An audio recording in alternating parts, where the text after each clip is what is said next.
Just making sure you can hear my voice and hear my guitar okay, and everything sounds okay. Let me know, please.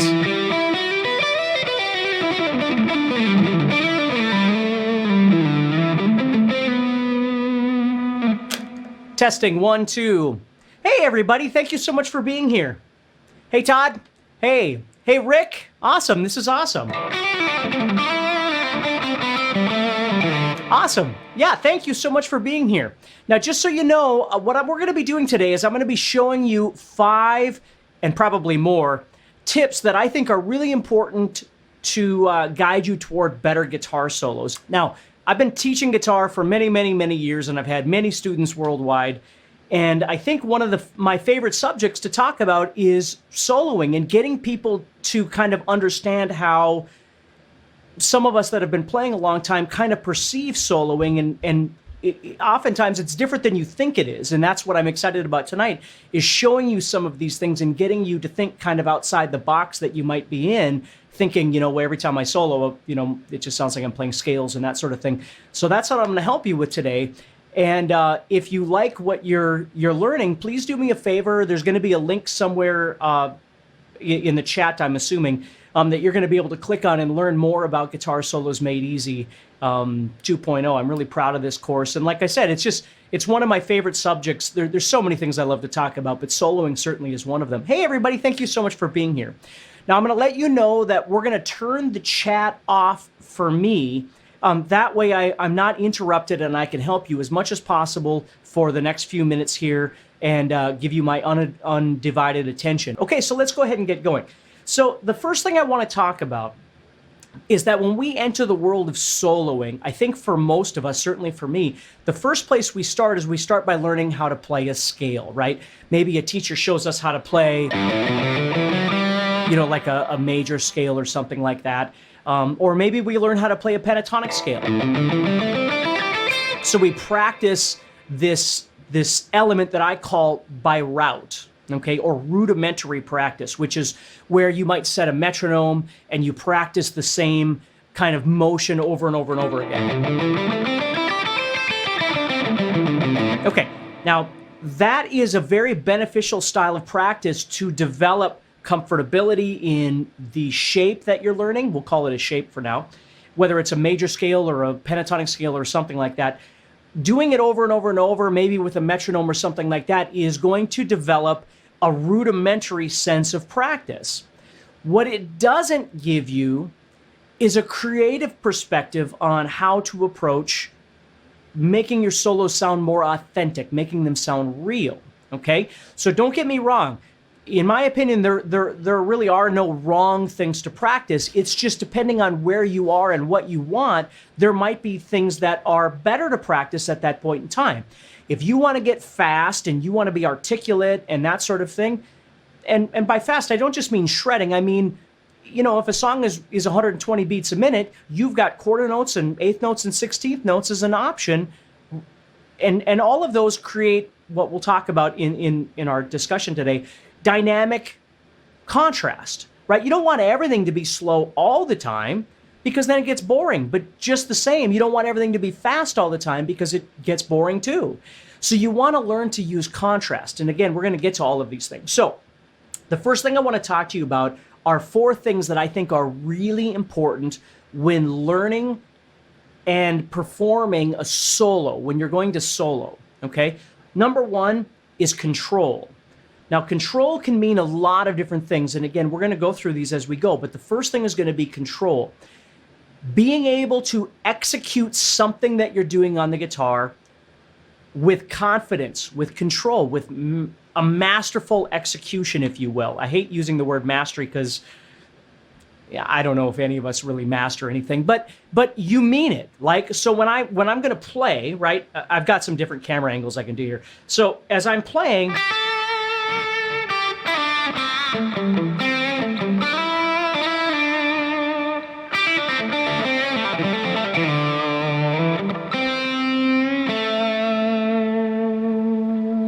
now I'm not doing anything really fancy at this point, but when I move with comfortability, okay, with control. When I do a slide or I do a vibrato or I do a bend or something like that, again, don't get me wrong. I practice every day. I would never sit over on this side telling you that I'm so good and I know everything so great. It's not that. It's that there are elements of my playing that I'm in tune with. I've been doing this long enough to where when I play them, they execute with control. There's always new things I can learn, just like you, right?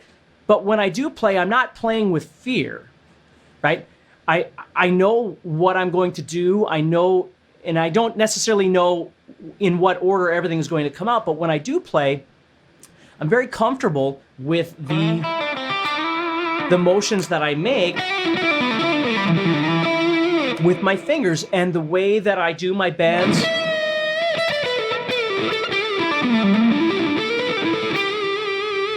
And my vibrato and all those sorts of things. So control. Now we're going to get deeper into all of this stuff, but I just want to set you up with kind of understanding the overview of what to think about.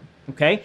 Now over the next however many minutes that we have this webinar, there's only so much we can cover, which is why the guitar course might be the next best thing for you after this, is to really kind of go deep into these things and figure out the whys and the hows. But so the second thing is connection to the music, not just having a jam track or a backing track playing and then you know what key it's in, so you go to pentatonic and you just start moving, but learning how to really make an authentic connection to the music, learning to listen and respond, right? Learning to feel the music, learning to feel the groove, right? Learning to react to the music as it's happening, the chord changes as it's happening, the tempo, right? All of those kind of things.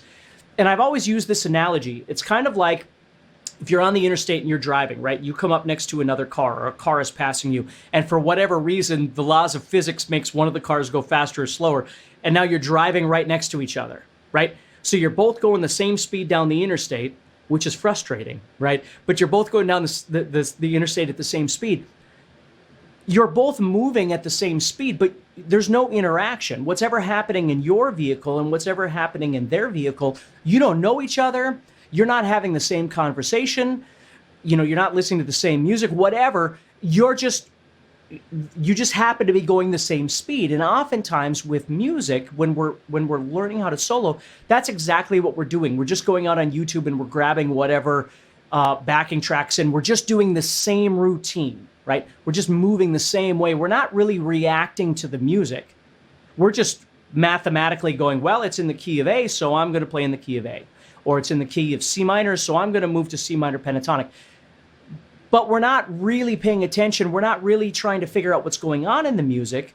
We're just doing this, right? We're not interacting at all. So I want you to think about that the next time that you try and solo, is really learning to maybe listen to the backing track a few times before you ever even approach soloing to it, right? Get to know it a little bit, because in the real world, if I was going to get up on stage and play with a band that I'm in, or maybe I'm just getting up with a band that I'm not in, but I'm going to jam with them, I don't necessarily want to wait till the last minute and then just hope that everything works out. It might be nice to have some prep beforehand to know what I'm getting into. Now, that doesn't always happen, but with my history of playing lots of songs and playing in lots of bands and things like that, the situations that I find myself in, again, I'm comfortable, I'm confident that I can work my way through that particular situation because I've done a lot of things. I've done prep on my own. Maybe I've never played with this band before that I'm getting up to jam with, but I know the situations that I find myself in, whether it's a rock thing or a blues thing or a metal thing or whatever, and I've done preparatory work on my own to be able to do that. Or maybe they say, hey, we're going to be playing this song tonight, right? So I don't want to wait till the last minute. Maybe I do want to jam over it a few times to make sure I've got some ideas in my head of how to approach that. So again, just preparing, being confident, right? And learning how to make some sort of connection to that music.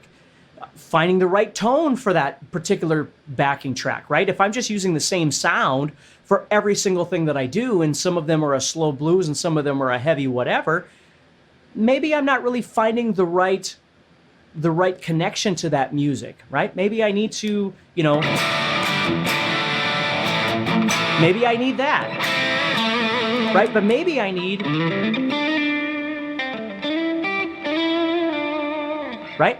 Now, I don't know how good this backing track's going to work, but I'm going to give it a try and see what happens, okay? So this is a backing track from Elevated Jam Tracks. They've got some really great stuff for backing tracks, and so I don't know which one this is, but I know it's in G minor. So as I'm listening to this,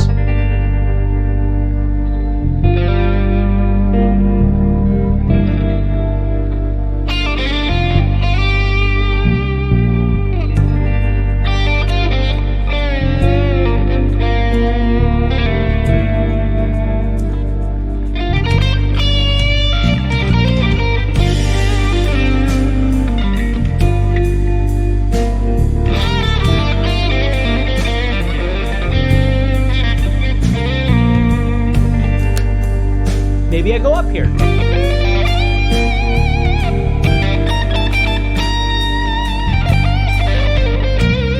You see?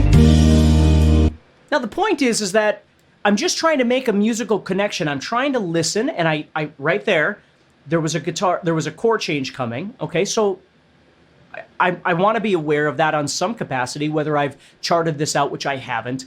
But if I really wanted to get involved with this, I certainly would. Kind of know what those chords are so I can respond to those. But I can respond even just with my fretboard a little bit by going to different places, right? Doing different things. So I quiet down, and again, we're going to get to all of this. So again, I'm not wasting your time. I want you to think about these. Get your head in a different brain space when you're thinking about soloing. So your tone, your approach to your toggle switch, your volume, all these things can make a huge difference in the way things sound when you go to jam over something. Be aware of that. Don't just, go in with the same sound over everything, the same rudimentary thing every time, because it's just going to sound the same and you're going to get bored and frustrated, right? So the third thing is comfort. Being comfortable. Comfortable with your guitar, comfortable with your amp, comfortable with your strings, right? Comfortable with your pickups, whatever these things are. Comfortable with your motions on the guitar, right? Maybe you don't know all your positions pentatonically or whatever it might be, right? Maybe you only know a couple of those. But being comfortable with those things that you've got leads to confidence, leads to control, you see?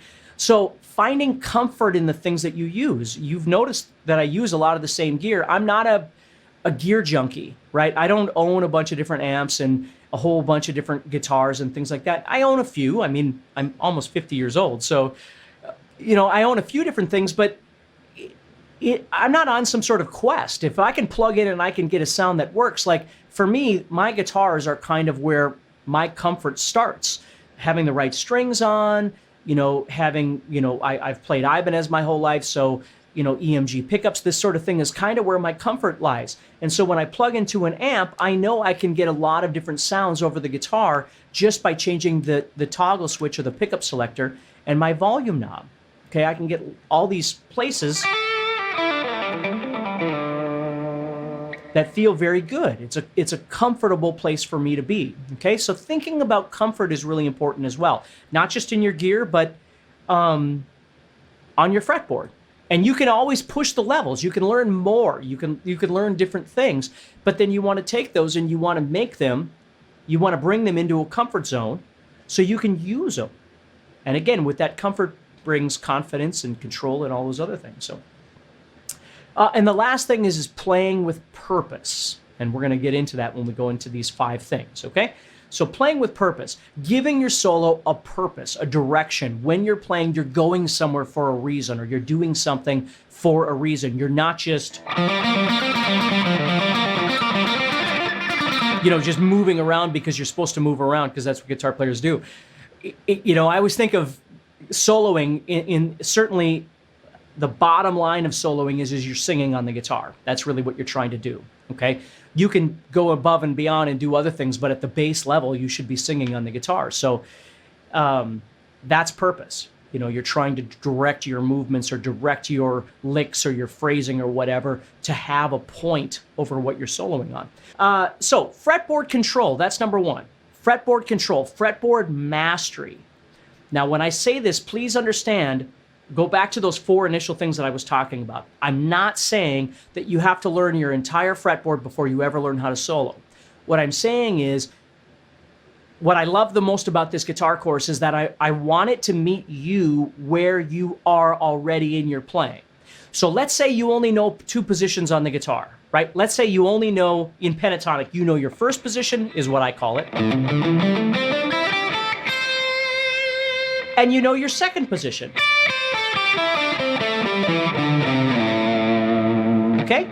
So fretboard mastery to me means that you've got to gain control, right, over these 2 positions. You've got to learn how to manipulate these 2 positions so they become one, right? Which is where, okay, we'll get to that in just a second. So as I'm looking at my fretboard, I look down at my guitar, and I see these 2 positions, and it's almost like the frets light up, right? Like one of those fret light guitars or something like that. I can see them. So I'm looking.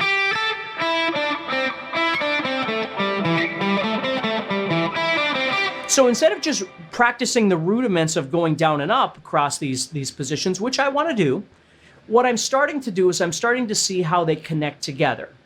And here's kind of the little trick to this, or the secret to this, is when I practice rudimentary stuff, I practice with certain fingers, right? So as I'm practicing this first position, I might be doing this finger, right? 1 4 1 3 1 3 1 3 1 4 1 4.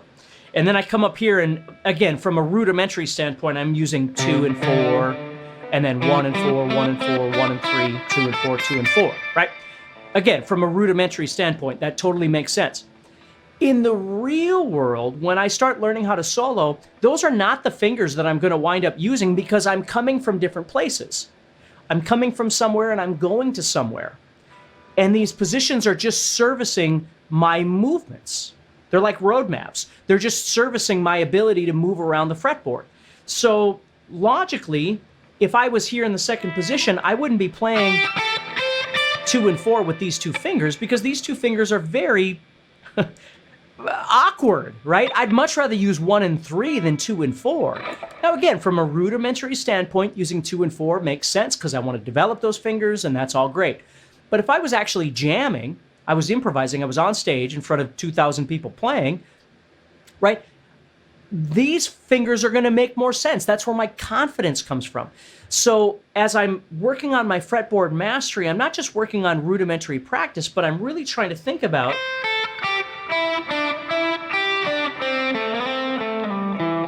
my motions and the way I'm moving around the guitar, which leads us to number 2. Number 1, fretboard mastery. Whatever it is you know it with mastery, know it with complete control, whether it's 1 position, 2 positions, 3 positions, and obviously you can continue learning more positions, which is great. The more control you have of your entire fretboard, the more freedom you have, believe me. Okay, so fretboard mastery is really important. Number 2 is the control of your movements. Okay, so this gets into, if you've ever heard me talk about meandering, right? Meandering is a great little technique that you can practice where you set the metronome at a nice slow speed. Let's say it's going, and I'm going to play 8th notes. So I'm going bum, bum, bum, bum, bum, bum, bum. So I play.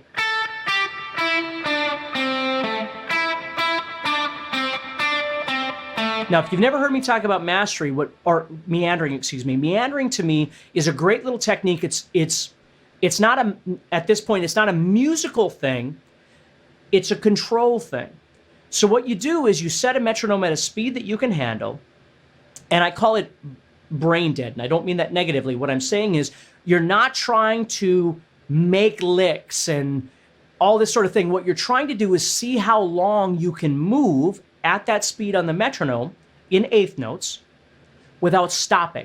And you don't just want to play down and up. It's not a rudimentary thing. What you're trying to do is throw your brain a bunch of different, left hooks and right hooks and jabs and all this kind of thing, where you're just moving around. So dun dun dun dun dun dun dun dun.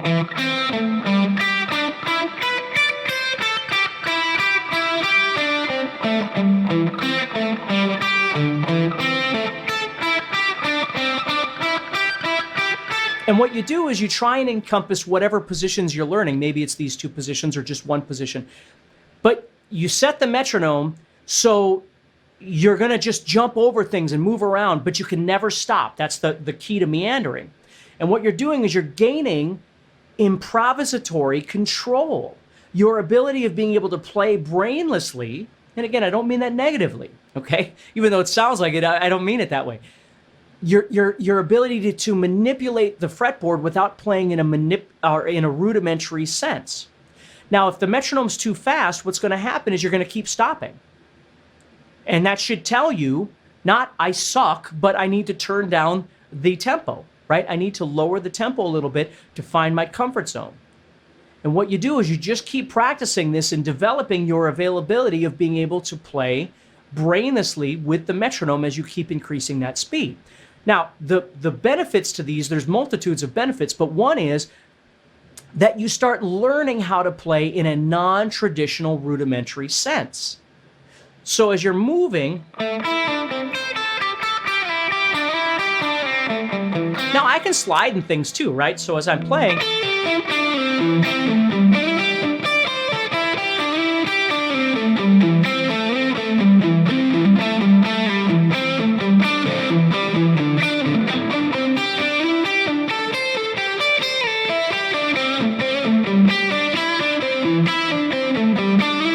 right, just over and over and over, just whatever, okay?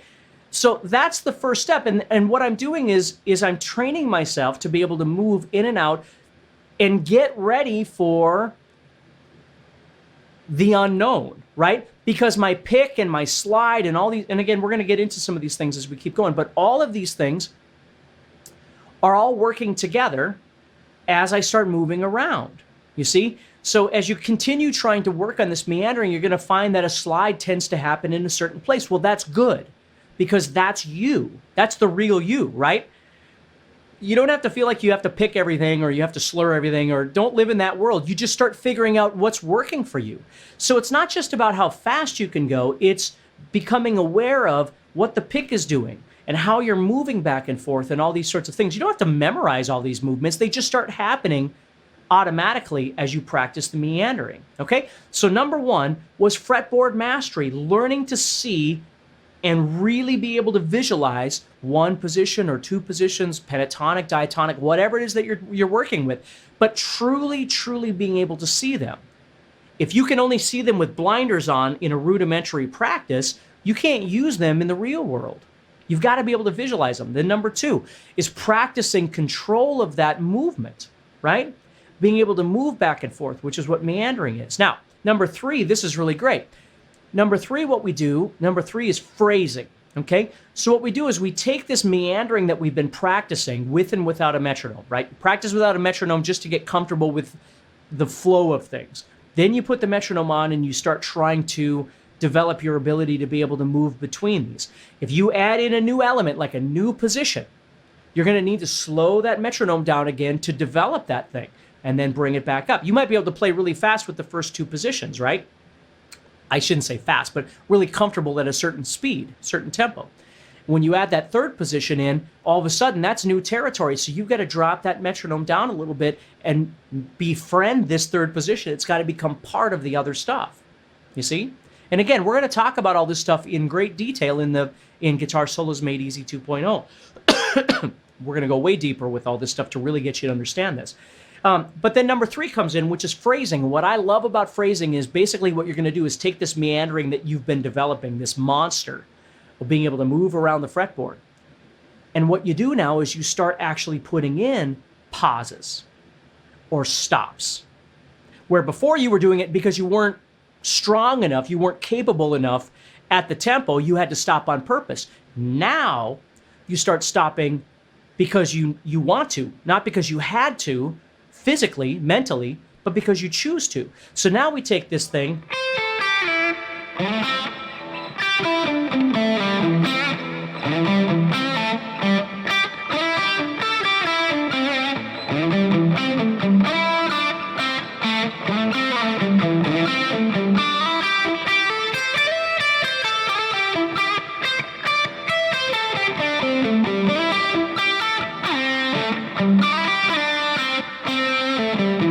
see what I mean?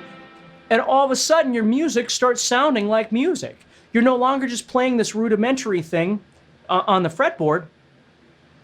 It begins to sound more like music is supposed to sound, right? Now, it's not completely there, But that was a great shift from being able to see something, really truly see it, and then start creating with it, gaining control of the movement within what we can see.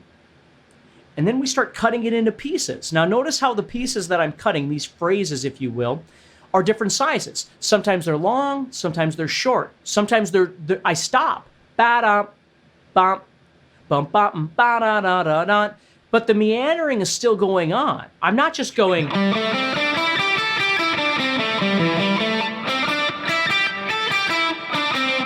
Right? I've broken out of that rudimentary practice, and I'm using the meandering that I've been doing. I'm just now breaking that into different kinds of pieces. Now, I'm not saying there's anything wrong with playing, up and down the fretboard. Of course you can do that. What I'm saying is most people get stuck doing that, and that's what they do all the time. And then they go, well, why do my solos always sound like scales? Well, as you start learning how to crisscross and back and forth and up and down and jump over things with meandering, it no longer begins to sound like a scale, because you're not just going do, re, mi, fa, sol, la, ti, back and forth like this. There's all these other things happening. And as you start breaking it into this phrasing and being aware of, oh, I'll add another one. Perfect. Oh, I'm going to add another one. Here's a secret one. Okay, so this, I'm not going to label this. We're going to call this a secret one. Dynamic contrast. Or dynamic variance, although people get all crazy because they go, variance isn't a word, but I guess it is. But we'll call it dynamic contrast. Dynamic contrast is huge for me, which is if you've been doing something, do something else. Okay? If you were playing long phrases, play a short phrase. If you've been playing a lot, play a little. Or don't play at all. Stop playing. Play, don't play. Play loud, play soft. Play low, play high. Right? Pentatonic, diatonic. Contrast, always contrasting. If your guitar tone and the volume of your guitar is the same all the time, it gets old. If you play the same way on the guitar over and over and over, it gets old. It gets old for you, it gets old for your listener, right? So you're always trying to contrast. This is the secret one, right? So number 1, fretboard mastery. Number 2, control of movement. Number 3, contrast. Small vibrato, big vibrato. Half step bend, whole step bend, no bend, little slide. I mean, just it goes on and on and on. And I go into all kinds of contrasts in the course, okay? But contrast, you've got to keep shaking things up. I remember somebody telling me once, it doesn't matter how great a guitar player you are. If you play fast all the time, it gets boring. But please understand, if you play slow all the time, it gets boring. Okay, you've got to shake things up. You've got to constantly be contrasting. So with phrases, think about that. Big phrases, little phrases. Play, don't play, right? Those are really important. And when you're playing those phrases, you can constantly be thinking about...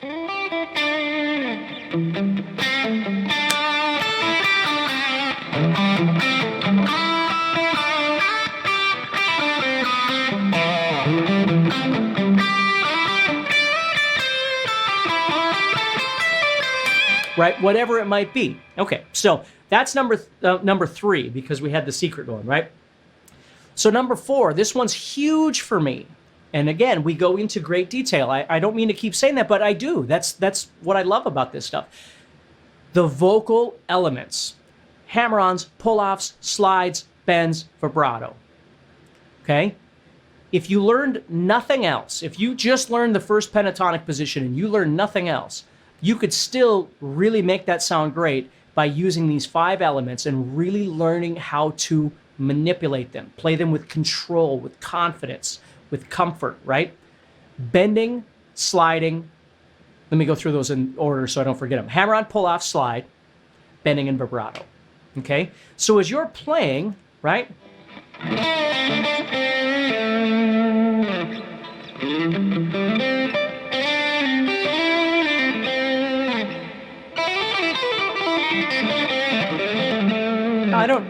I don't even know what I'm doing, so don't worry about what I'm doing. But my point is that there's picking involved, but there's also hammer-ons and there's pull-offs and there's slides and there's all these things. If I go back to that jam, and hopefully it works here.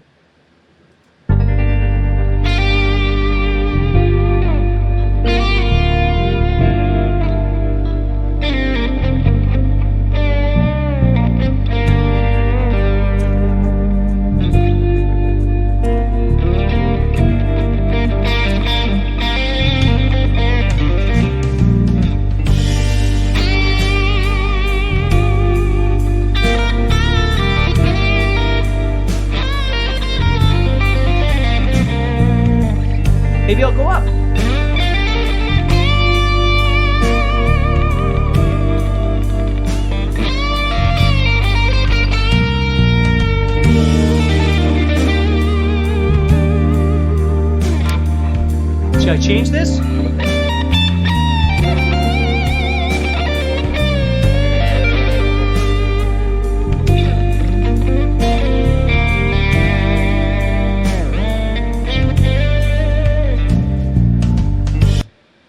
Okay, so you kind of see what I mean? I'm using my mastery of the fretboard. And again, when I say mastery, I do not mean that in a egotistical sense. I'm saying there are places I'm very comfortable with going on the guitar with confidence and control, okay? So I'm using that fretboard mastery. My movement, I'm very confident with the way I move around the fretboard. I've done it a billion times, okay? Phrasing, I'm very much aware of trying to make this sound good with phrasing. Contrast, right? The secret one, right? Dynamic contrast. Playing high, playing low, playing loud, playing soft. Don't play at all, right? Let notes ring out. Don't let notes. It's all these different kinds of things that we'll talk about, but be aware of that in your playing. Even if you don't look at the guitar course, right? Be aware of these things in your playing.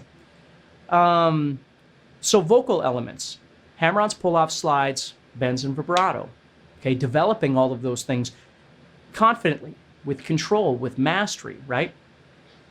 Always sounds so funny when I say mastery because I just don't even, but you know what I mean. Just always trying to perfect it as best you can, right? All right, and the last thing, number 5, is melodic connection. It's one of the elements of purpose, giving ourselves melodic connection, right? So let's say, for instance, our chord is a G minor, like in this jam track. As I move around the guitar, if I try and go to the note G over that G minor chord, it's going to give my movement, my motion, direction and purpose, right? Now, there are many notes that we can go to, and there's many ways that we can learn about different notes that we can play, and we talk about this stuff in the course, but let's just talk about the root, right? G. So if I know where G is, I have a G here, I have a G here, I have a G here, and I have a G over here. I got G's all over the place, but I got a G here. So as I hear that chord,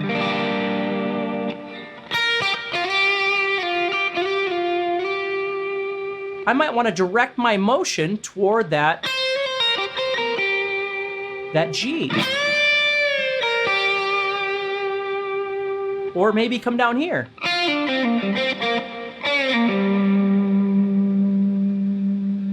Now, G isn't the only note we can target, but it makes logical sense. It's a great place to start if you've never thought about it before. So then let's say it goes to a C minor chord. That's the next chord. I don't know if it is, but let's just say it's C minor is my next chord, right? So C minor, well, what would be a logical note to try and target? C. Well, we have a C here. We have a C here. So maybe over the C, I try and go to this note. And then here comes G. You see, so now all of a sudden, I've got phrasing, I've got all these other things happening, and I'm using my vocal techniques and my dynamic contrast or variance or whatever. But now I'm giving myself some purpose by directing myself toward chords. As I know that they're coming, as I hear this chord coming, okay, here comes C minor, I can move and direct toward that. Now, there's lots of different ways to do this, okay? But this is a great place to start. Now, there's other positions on the guitar that you might know, and there's other G's and C's in those positions, and you can do all kinds of different things. And if you know some of your theory or things like that, you can land on other notes. You can, or emphasize other notes of the chords, which, again, we're not going to open that box of worms right now, but you get the idea, right? So as the chords are coming along, here comes D minor.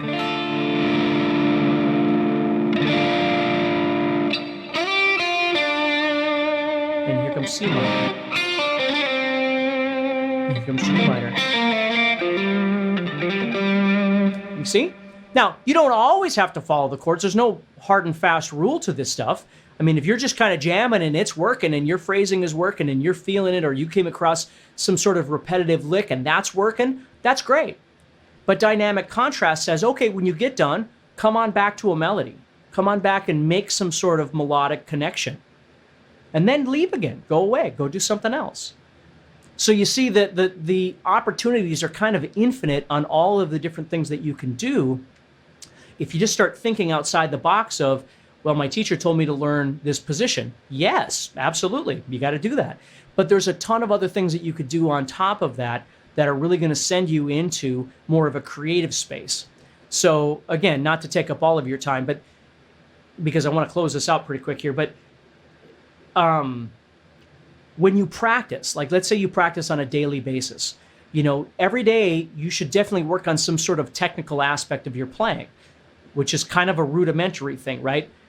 To a certain degree, you're working on scales or positions or whatever it might be with a metronome or whatever.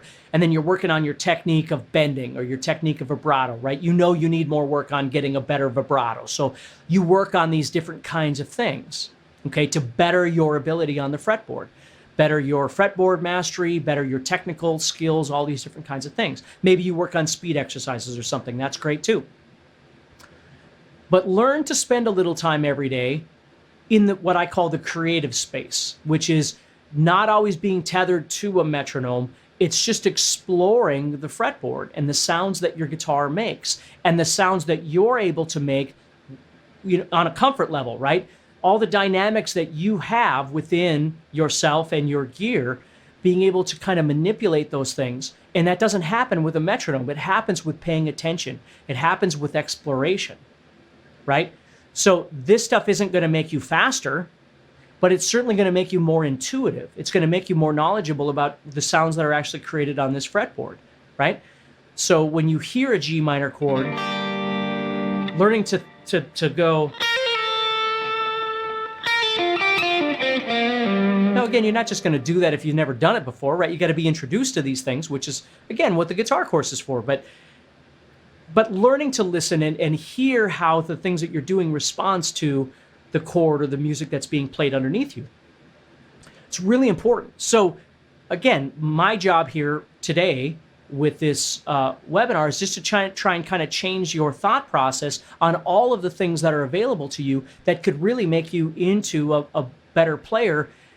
And I don't just mean that technically, I mean the way you feel about yourself, right? Because that's really important. If you feel good and you're having fun, you're going to practice more, you're going to want to do this, you're motivated.